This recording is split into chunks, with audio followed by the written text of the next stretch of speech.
बिस्मिल्लाहिर्रहमानिर्रहीम।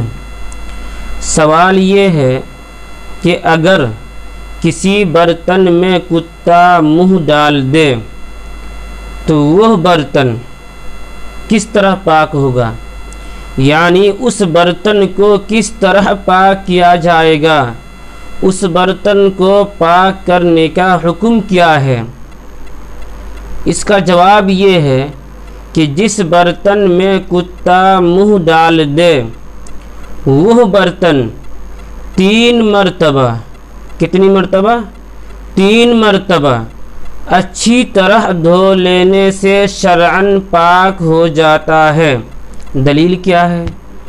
दलील ये है, हिदाया की इबारत है दलील, हिदाया की इबारत है क्या चीज़ है? दलील।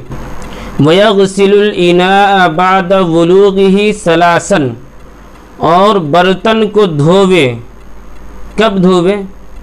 बाद वुलूग़िही, कुत्ता के बर्तन में मुंह डालने के बाद। कितनी बार?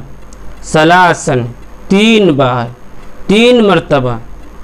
तो इस दलील से ये बात मालूम हो गई, ये वाज़े हो गया कि अगर किसी बर्तन में कुत्ता मुंह डाल दे तो वह बर्तन 3 मरतबा धो लेने से शरअन पाक हो जाता है। आपका जो सवाल था आपको वो जवाब मिल गया, आपके सवाल का जवाब आपको मिल गया, लिहाजा आप इसे अच्छी तरह ज़हन नशीं कर लीजिए।